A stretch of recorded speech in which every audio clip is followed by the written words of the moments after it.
ቅዱስ መንፈስካ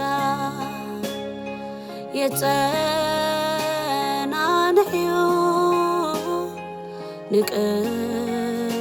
ንቅዱሳንካ ክንደይ ክትዕብ ኢየሱስ መንፈስካ የዘክረኒ ንጥዑም ቃላትካ አቤት ክትዕብ ቅዱስ መንፈስካ ትብዓት ይበኒ ክምስክር ስራሕካ ትብዓት ይበኒ ከዘንቱ ውዕለትካ ክንደይ ክትዕብ ኢየሱስ መንፈስካ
ቅዱስ መንፈስካዩ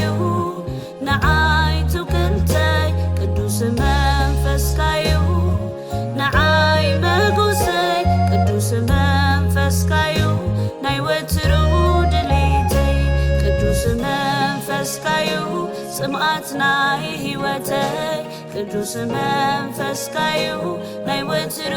ድሌተይ ቅዱስ መንፈስካዩ ቅዱስ መንፈስካዩ ንዓይ ትውክልተይ ቅዱስ መንፈስካዩ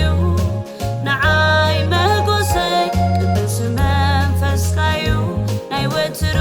ድሌተይ ቅዱስ መንፈስካዩ ጽምዓት ናይ ሕይወተይ ቅዱስ መንፈስካዩ ናይ ወትሩ ድሌተይ ኣብ ድኻመይ ሓይሊ ኣብ ስንፍናይ ብርትዐ ዝውስኸኒ ንሕቶታተይ መልሲ ዝህበኒ ብጥበብ ብፍልጠት ብሓቂ ዝመርሓኒ ካባኻ ሰሚዑ ዝምዕድ ዘቅንዓኒ ገላፂ ሚስጥራዋት ትህያው መንፈስካ እዩ ዘድልየኒ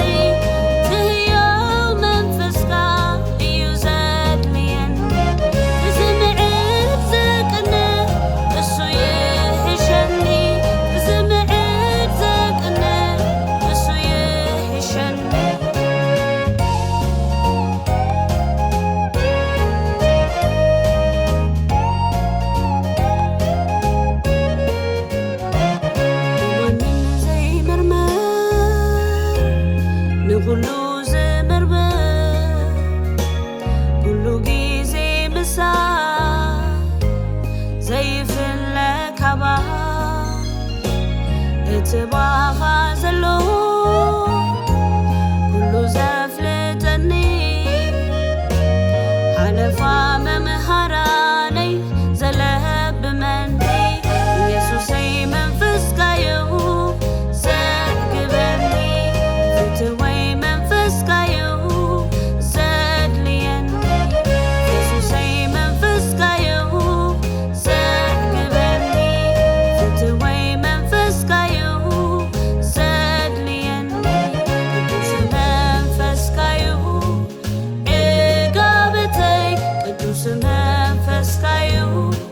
نعاي توكلتي قدوس منفسكايو نعاي مقوسي قدوس منفسكايو ناي وترو دليتي قدوس منفسكايو سمعتناي هوتي قدوس منفسكايو ناي وترو دليتي